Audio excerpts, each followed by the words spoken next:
कि अकाउंटिंग होता क्या है। ठीक, अकाउंटिंग होता क्या है पहले यह जान लीजिए। देखिए, जैसे मान लेते हैं कि आपके पास में कोई एक बड़ा सा बिजनेस है, ठीक, एक आपके पास बड़ा सा बिजनेस है। अब वहां पर आपके पास में एम्प्लॉय भी होंगे, ठीक, आपके पास में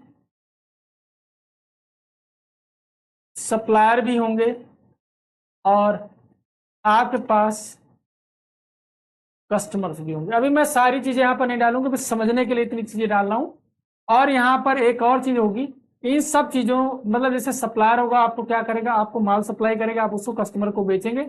एम्प्लॉयज क्या काम करते हैं, एम्प्लॉयज आपके हैं, जैसे अगर कपड़े का बिजनेस हो, बिजनेस कपड़े का संभालते हैं, मतलब कपड़ा जहाँ सही लगाना है सही जगह पे रखेंगे, और बाहर से कपड़ा माल अनलोड करके अगर लाना है, उनको सेट करना है, सारा चीज वो देखते हैं। यहाँ इवन की आपका जो साफ सफाई का काम है वो भी इम्प्लॉय ही करते हैं, इम्प्लॉय का मतलब वर्कर वगैरह जो भी होते हैं वो सारा कुछ देते हैं। तो बदले में आप उनको क्या कर देते हैं, सैलरी, ठीक है, सैलरी। अब सैलरी के अलावा आप रेंट भी देते होंगे, ठीक है, अदर एक्सपेंसेस भी होते होंगे। तो जो सेल होती है ना, आप जो सेल करते हैं, जो आप सेल करते हैं, जो आपने सेल करी, सेल क्या मान लेते हैं, मैं आपको ये यहाँ पे आइडियली मैं सोच के चलता हूं कि आपने 1 लाख की सेल करी, 1 लाख की, पूरे साल में 1 लाख की सेल करी है। अब ये 1 लाख की सेल जो हुई है, इसमें आपको खर्चे घटाने होंगे, तभी तो आपको पता चलेगा ना कितना प्रॉफिट हुआ है। बिजनेस में जब तक आप ये नहीं जान पाएंगे कितना प्रॉफिट हुआ है, तब तक आप कैसे, मतलब जब यही नहीं पता चलेगा कि प्रॉफिट हो रहा लॉस हो रहा है, तो बिजनेस करने का मतलब क्या बना। हो सकता है कि आपने अपने पैसे लगा करके धंधा डाला हो और आप ये पता ही नहीं कर रहे हैं कि आपको धंधे में लॉस हो रहा है या प्रॉफिट हो रहा है। तो ऐसे में हो सकता है अगर लॉस में धंधा चल रहा होगा तो जितनी आपने पूंजी यानी कैपिटल लगाई होगी सारी की सारी डूब जाएगी। ठीक, पहली चीज। अब यहां पर अगर आपका बिजनेस चल रहा है तो आपको बिजनेस में ये भी पता करना है कि आपका प्रॉफिट हुआ कि लॉस हुआ।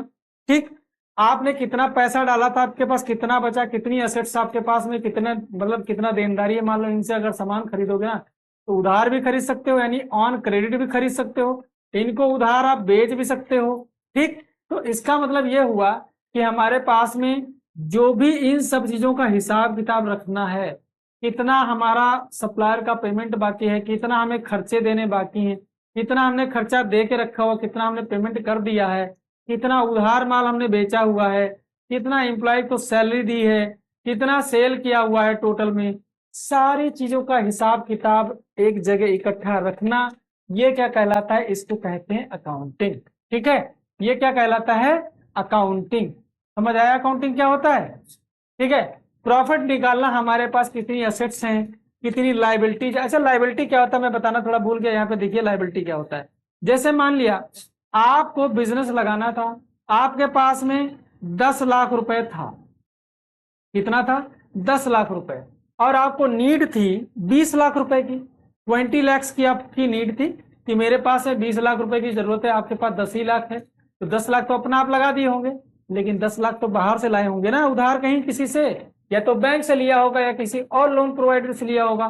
तो ये जो 10 लाख रुपए बाहर से लाए हैं, ये क्या हो जाता है, ये लाइबिलिटी हो जाता है, ये लोन होता है, लाइबिलिटी हो जाता है। ठीक है, अब मान लो सप्लायर से उधार माल खरीदा, तो ये जो उधार माल जो बेचा इन्होंने ना, ये भी एक तरीके की लाइबिलिटी है। ये सन्डी क्रेडिटर्स में कवर होता है, सन्डी क्रेडिटर्स वगैरह सब हम आगे पढ़ने वाले हैं कि क्रेडिटर्स क्या होते हैं, डेटर्स क्या होते हैं, सारा कुछ आगे कवर करने वाले हैं।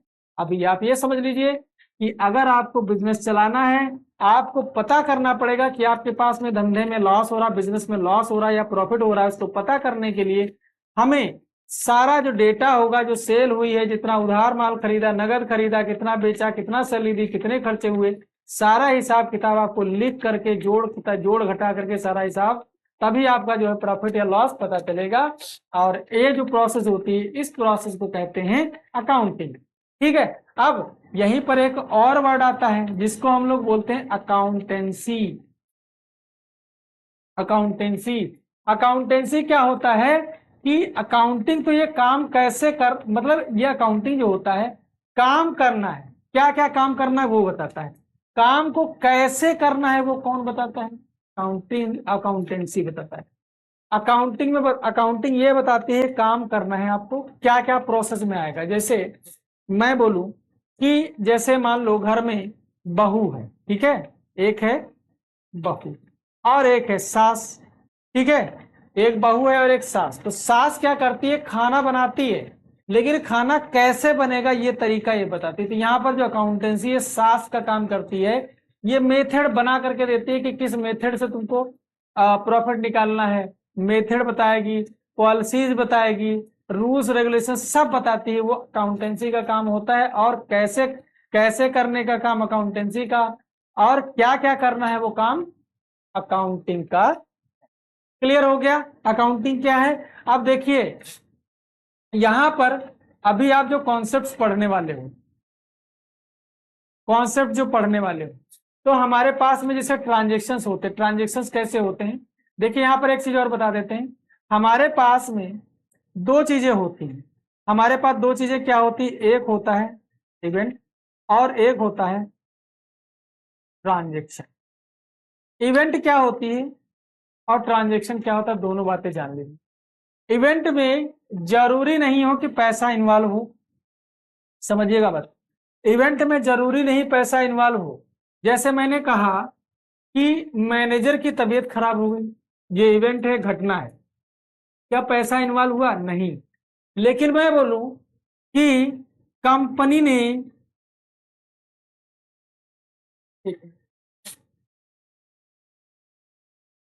Goods sold by company for ₹2 lakh. अब देखिए यहां पर माल बेचना है, क्या एक इवेंट है ना माल बेचना, लेकिन यहां पर मॉनेटरी वैल्यू आ गई, यानी पैसा आ गया। यानी कि हर एक ट्रांजेक्शन में जब तक पैसा, जब मतलब ऐसी कोई इवेंट है अगर उसमें अगर पैसा का इन्वॉल्वमेंट हो जाए, पैसा इन्वॉल्व हो जाए, तो वही ट्रांजेक्शन बन जाती है। तो यहां पर हम कह सकते हैं कि हर एक इवेंट ट्रांजेक्शन नहीं होती, लेकिन हर एक ट्रांजेक्शन इवेंट होता है, क्योंकि पहले इवेंट बनेगा तभी तो ट्रांजेक्शन होगा। मान लो कि आप दुकान पर गए, आपने 10 कप चाय खरीदी, इंप्लॉइज को पिला दिया, खुद भी पी ली, ठीक, इंप्लॉइज को पिला दिया, खुद भी पी ली। अब यहां पर मान लो आपको कोई पेमेंट नहीं करना है, वो आपका दोस्त है, यूं ही आपको कहता है सर कोई बात नहीं आप आराम से जाइए, आपको कोई पैसे नहीं देने, ये केवल इवेंट है। आप दुकान पर जाना एक इवेंट है, चाय पीना एक इवेंट है, लेकिन अगर वही आप वहां पर आप 100 रुपए दे देते ना, तो ये ट्रांजेक्शन बन जाता। क्यों, मॉनेटरी वैल्यू इन्वॉल्व हो गई, पैसा इन्वॉल्व हो गया, इसका मतलब क्या हो गया, ये ट्रांजेक्शन बन गया। तो इवेंट जो होती है, पहले इवेंट आती है फिर ट्रांजेक्शन आता है, पहले इवेंट होती है फिर ट्रांजेक्शन होता है। और ट्रांजेक्शन जब होता है जब इसमें कोई मॉनेटरी वैल्यू, यानी वो ट्रांजेक्शन फाइनेंशियल ट्रांजेक्शन बन जाता, और उसी ट्रांजेक्शन को हम रिकॉर्ड भी करते हैं। ठीक है, क्लियर हो गया। इवेंट्स भी रिकॉर्ड होती है, जैसे मान लिया हमारे पास स्टॉक बच गया लास्ट में आखिर में, तो हमारे पास वो इवेंट है ना कि हमारे पास स्टॉक पड़ा हुआ है, तो अब हमारे पास जो स्टॉक पड़ा हुआ है उस स्टॉक को भी हमें रिकॉर्ड करना है, हमें आगे ले जाना है, कैरी फॉरवर्ड करना है। तो बहुत सारी चीजें हैं कि हमारे पास में इवेंट्स भी होती है, इवेंट्स को भी रिकॉर्ड करते हैं, लेकिन इवेंट्स हम वही रिकॉर्ड करते हैं जो हमारे जो बिजनेस है उस पर कहीं ना कहीं मॉनेटरी वैल्यू का इंपैक्ट छोड़ती है। ठीक है, ध्यान रखिएगा। अच्छा, अब ये सारी बातें हो गई। अब हमारे पास में जो अगला पॉइंट आता है वो यहाँ पर आता है इंट्रोडक्शन का। इंट्रोडक्शन में आप देखेंगे बोलता है फॉर रिकॉर्डिंग ट्रांजेक्शन। अभी ट्रांजेक्शन कौन होते हैं, देखिए साल भर में एक, देखिए पहले समझ लीजिए ईयर, कैसे कैसे आप ये भी समझ लीजिए कि कब कब कैसे क्या प्रॉफिट निकालना है। देखिए हमारे पास में जो बिजनेस चल रहा है, ऐसा तो है नहीं बिजनेस आपने 6 महीने चलाया बंद कर दिया, साल भर चलाया बंद कर दिया। भाई बिजनेस कोई डालता है वो तो अनलिमिटेड टाइम के लिए डालता है कि भाई मेरा बिजनेस अनफोर्सेबल फ्यूचर के लिए चलता रहेगा। तो यहाँ पर अकाउंटिंग जो होती है ना, अकाउंटिंग हमारी ऐसे होती है कि हमारा धंधा अभी बंद नहीं होगा, हमारा धंधा चलता रहेगा। तब हम क्या करते हैं, अब प्रॉफिट ऐसा तो है नहीं कि हमारा धंधा जब बंद होगा कभी तब हम प्रॉफिट कैलकुलेट करेंगे भाई कितना प्रॉफिट हुआ। तो हमें एक पीरियड का सारे खर्चे, सारी इनकम, सारी एसेट, सारी लाइबिलिटीज का कैलकुलेशन कर लेना, हमें पता कर लेना कि हमें प्रॉफिट हुआ या लॉस हुआ, हमें पता चल जाएगा। फिर हम अगले साल के लिए कंटिन्यू कर लेंगे, 3 महीने के लिए कर सकते हैं, 6 महीने के लिए कर सकते हैं, साल भर के लिए कर सकते हैं, कोई बाउंडेशन नहीं है। लेकिन नॉर्मली क्योंकि हमारे पास में इनकम टैक्स डिपार्टमेंट जो सजेस्ट करता है वो 1 ईयर के लिए करता है, 1 साल के लिए। तो हम लोग 1 साल वाला पीरियड लेकर के चलते हैं और वो पीरियड शुरू होता है 1/4 मतलब ये फाइनेंशियल ईयर 1 अप्रैल से शुरू होगा और 31/3 यानी 31 मार्च को खत्म हो जाएगा। अब ईयर कोई भी हो सकता है, मान लेते हैं 1/4/2025 यहां से शुरू हुआ है तो अगले साल 31 मार्च को अगले साल पड़ेगा ना, ये कब आएगा 31/3/2026। इसको पूरे को बोलते हैं फाइनेंशियल ईयर। अब पूरे 12 महीने का ये होता है, इस 12 महीने का हम प्रॉफिट और लॉस निकालते हैं और कैसे निकालते हैं, अकाउंटिंग का यूज करके निकालते हैं। क्लियर है सारी चीजें। तो इस साल जितने भी ट्रांजेक्शन्स यहाँ पर माल खरीदा, इस महीने माल बेचा, कितना बेचा, सारा रिकॉर्ड किया, सब लिख लिया कि कितना बेचा। अभी देखो भाई अभी लिखने की जरूरत नहीं होती, पुराने टाइम का ये टर्म है, इसीलिए मैंने बोला लिखने इन द सेंस कि कंप्यूटर में उसको डाल दिया, जनरल एंट्री उसकी पास कर दी। जनरल एंट्री क्या होता है सारी चीजें मैं बताऊंगा, जनरल एंट्री क्या होती है सारा कुछ बताऊंगा, अभी इसी में बताऊंगा। ठीक है, तो अब यहां पर आप ध्यान से देखिए कि जितनी भी सेल, जितनी भी परचेज, जितना भी खर्चे का पेमेंट, सब कुछ हम लिखते चलते हैं सब। आखिर में जब हमारे पास सारे महीने कंप्लीट हो जाते हैं, यहाँ पर हम 31 मार्च को जब पहुंचने वाले होते हैं, तब हम क्या तैयार करते हैं, हमारे पास जो तैयार होता है, सबसे पहला जो तैयार होता है उसको हम बोलते हैं ट्रेडिंग अकाउंट। ट्रेडिंग अकाउंट, उसके बाद इसी में नीचे बनता है प्रॉफिट एंड लॉस अकाउंट, उसके बाद फिर बनता है हमारा बैलेंस शीट। ठीक है, ये हमारी चीजें जो होती हैं, ये जो ट्रेडिंग अकाउंट होता है ये डायरेक्ट खर्चों के लिए होता है। अभी मैं सारी चीजें आगे क्लियर करूंगा, डायरेक्ट खर्चे इसमें घटाए जाते हैं, डायरेक्ट इनकम्स आती हैं। फिर उसके बाद में यहाँ पर जो हमारा ग्रॉस प्रॉफिट निकलता है उसको यहाँ ले आते हैं पीएल में। पीएल में इनडायरेक्ट खर्चे, इनडायरेक्ट इनकम्स आती हैं और हमारे पास जो प्रॉफिट यहाँ पर बच जाता है उसे हम बैलेंस शीट में डाल देते हैं। बैलेंस शीट में हमारे पास में लाइबिलिटीज और असेट्स, यानी हमारे पास संपत्तियां और हमारे पास जो हमारी देनदारी है, जो हमको पैसा बाहर वालों को देना है, वो यहाँ पर दिखाया जाता है। ये सारी चीजें डिटेल में डिस्कस होंगी, लेकिन उससे पहले हमें जानना है कि अकाउंटिंग में जो ट्रांजेक्शन्स होते हैं उनको हमें कैसे रिकॉर्ड करना है। तो कंसेप्ट और कन्वेंशंस बताते हैं कि भाई कैसे रिकॉर्ड करो, क्या क्या चीजों को ध्यान रखना है। जो हमारे पूरे साल जो ट्रांजेक्शन होंगे ना, उनको कैसे रिकॉर्ड करना है, एंट्रीज कैसे डालनी है, डेटा कैसे स्टोर करना है, वो सारी चीजें यहाँ पर कहाँ जानते हैं हम लोग हैं, कहाँ सीखते हैं, कंसेप्ट में, कन्वेंशंस में सीखते हैं। इसीलिए यहाँ पर चैप्टर 2 में हम ट्रेडिंग पीएल या जनरल एंट्री की बात नहीं करेंगे, इसकी बात हम लोग करेंगे आगे आने वाले चैप्टर्स में।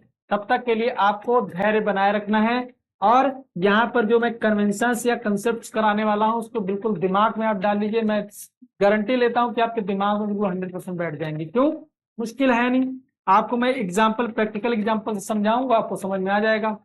ठीक, चलिए शुरू करते हैं आगे का पार्ट। देखिए यहाँ पर क्या बोलता है, कहता है for recording transactions there are certain basic rules. ठीक है, laid down based on the experience, reason, usage, necessity. बोलता है these are the fundamental ideas और the basic assumption underlying the theory and the practice of the financial accounting and form the broad working rules for accounting activities developed and accepted by accounting profession।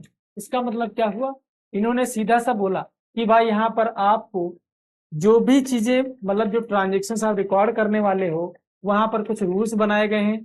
ठीक है, अब वो rules कैसे बनाए गए हैं, कुछ एक्सपीरियंसेस लोगों के रहे, काम किया, उसके बेसिस पे रूल्स बनाए गए हैं। क्यों रिकॉर्ड करना, रीजन दिए गए हैं, उसका यूज क्या है, उसकी जरूरत आवश्यकता क्या है, वह सारी बातें यहाँ पर इसमें डिस्कस होती हैं।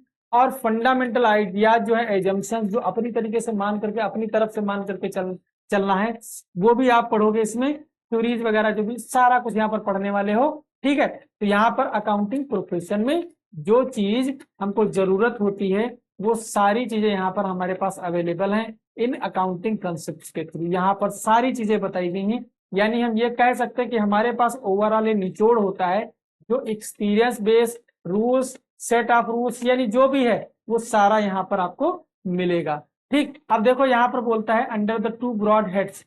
2 ब्रॉड हेड्स में यहाँ पर कंसेप्ट को बांटा हुआ है। पहला होता है रिकॉर्डिंग स्टेज और दूसरा होता है रिपोर्टिंग स्टेज। अब रिकॉर्डिंग और रिपोर्टिंग स्टेज दोनों सीख लीजिए क्या होता है। रिकॉर्डिंग का मतलब यहाँ पर रिकॉर्डिंग का मतलब आप ट्रांजेक्शन्स को रिकॉर्ड करते हो और यहाँ पर प्रॉफिट निकालते हो। प्रॉफिट या एसेट्स लायबिलिटी सारी हमारी यहाँ पर पता चल जाती है। फिर अब देखो हमारे पास में अगर मान लो जैसे फर्म है, अगर फर्म है तो फर्म में क्या भाई, तुम्हारा एक पार्टनर होगा, तुम होगे या और पार्टनर होंगे, वही लोग होंगे। लेकिन मान लो अगर कंपनी है तो, अगर कंपनी है तो बाहर के लोग भी तो हैं, ठीक है। या मैं कहूं कि अगर मान लो फर्म चला रहे हो, कल की डेट में गवर्नमेंट कहे भैया अपना डेटा दिखाओ जरा, क्या क्या आपने कैसे कैसे बनाया है, टैक्स चोरी तो नहीं करी है, तो आपके पास एक्यूरेट डेटा होना चाहिए, साहब ये देखिए मेरे पास सारा कुछ है, मैंने कुछ चोरी नहीं किया है, ठीक है। तो आपको ये जो है कानून के लिए एक प्रूफ बन जाता है, ठीक।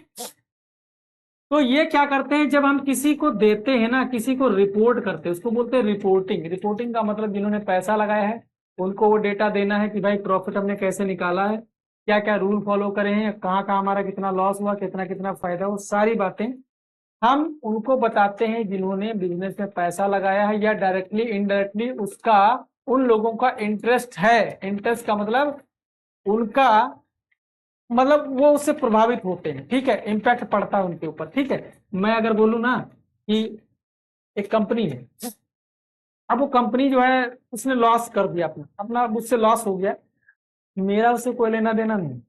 मैंने इसमें ना तो पैसा लगाया है, ना मेरे किसी सगे संबंधी का पैसा लगा है, ना मेरे माता पिता का पैसा लगा। भाई क्या करना है, वो रिपोर्ट मुझको थोड़ी ना करेगी। आगे अभी मैं बोलूं कि मेरा उसमें 50,000 रुपया लगा था, अरे भाई वो नुकसान में चली गई, अब मैं टेंशन में आ जाऊंगा, मेरा नुकसान हो गया, मतलब मेरा भी पैसा डूब सकता है।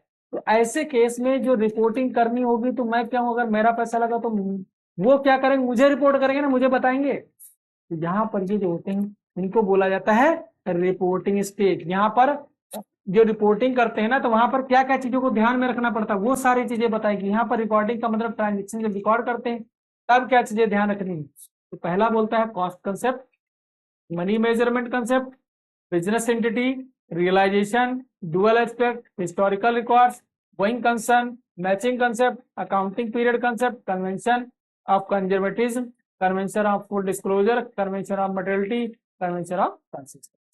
इतने सारे हम पढ़ने वाले हैं, अभी वन बाय वन करेंगे और सारे के सारे आपको समझ में आ जाएंगे, कोई टेंशन लेने की जरूरत नहीं है। चलिए देखिए, जहां पर थोड़ा अकाउंटेंसी अकाउंटिंग के बारे में बताया गया, मैंने अभी समझाया भी था, मैं पढ़ देता हूं आपको एक बार। बोलता है refers to systematic knowledge of accounting, ठीक है। Accountancy refers to systematic knowledge of accounting. Accountancy explains the method of preparing books of accounts and summarising and communicating accounting information. ये बताता है तरीका, मैंने जैसे अभी बताया था ना कि अकाउंटेंसी तरीका, मेथड बताता है कि कैसे कैसे आप बुक्स ऑफ अकाउंट्स को मेंटेन करो। बुक्स ऑफ अकाउंट्स का मतलब वही कच्चा चिट्ठा जो आपने बिजनेस कहाँ माल कितना बेचा, कितना खरीदा, कितना किससे क्या लेना देना है, वही उसी को बोलते हैं बुक्स ऑफ अकाउंट।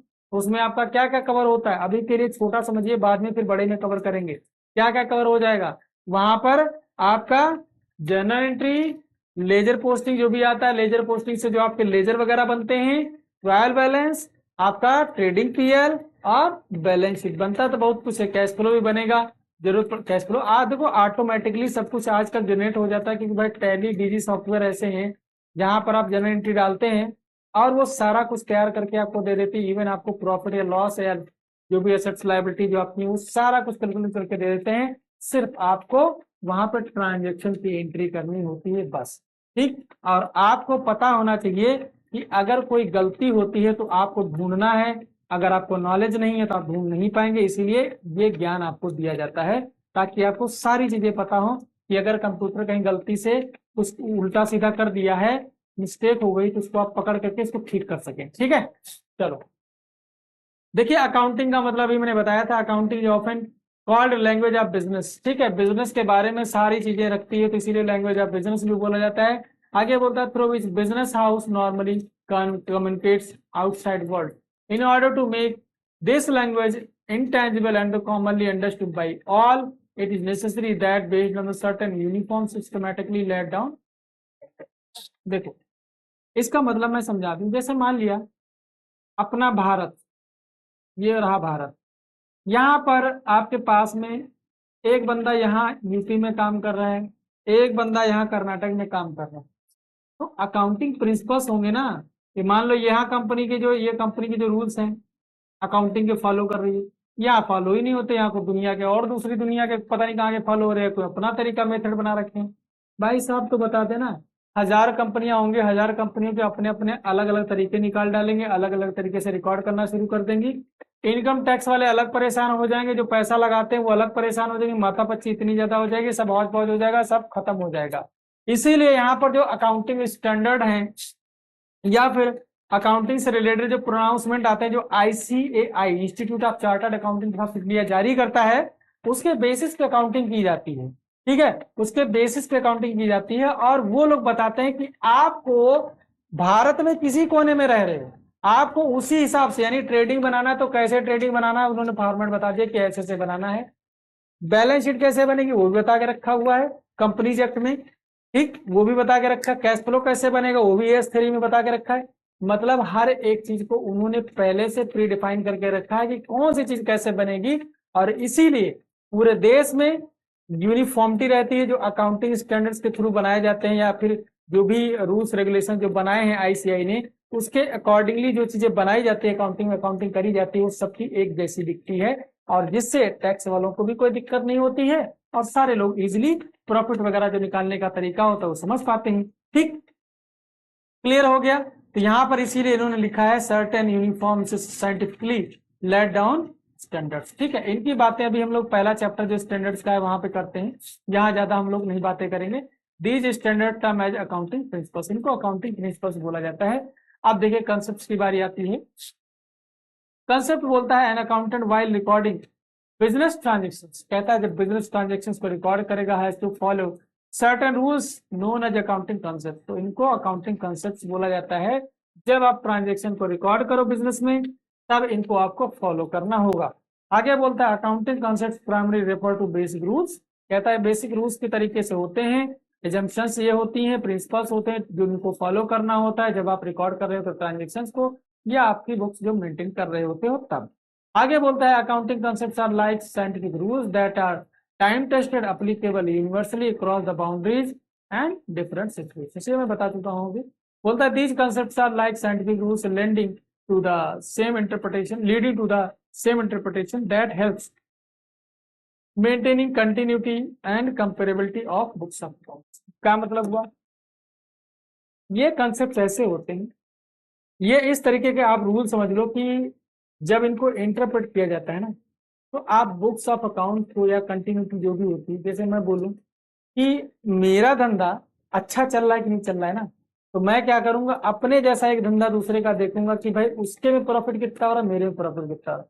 क्या वो 10% कमाता है, 100 रुपया लगाता है कि 10 रुपये कमा लेता है, मैं लगाता हूँ 100 रुपये तो मैं कमाता हूँ 5 रुपये। तो मैं कंपेयर कर सकता हूँ, अपने ही पुराने सालों से मैं कंपेयर कर सकता हूँ, या अपने ही जैसी जो मेरे जैसी जो फर्म काम कर रही है या कोई कंपनी काम कर रही है तो उससे कंपेयर कर सकता हूँ। और ये पॉसिबिलिटीज कैसे कैसे हो सकती है, अकाउंटिंग कंसेप्ट के थ्रू। क्यों, क्योंकि देखो हमने जो रूल लगाए अकाउंटिंग, जो हमने स्ट्रक्चर तैयार, मतलब सारे जो रूल्स रेगुलेशन लगा करके अपनी अकाउंटिंग करी, वही इसने भी करी। तो इसका मतलब क्या है, रिजल्ट जो हमारे जिस तरीके से निकलने चाहिए वैसे उसके निकल रहे होंगे, मतलब हम कंपेयर कर सकते हैं, इसीलिए सारी चीजें लाई गई। ठीक है,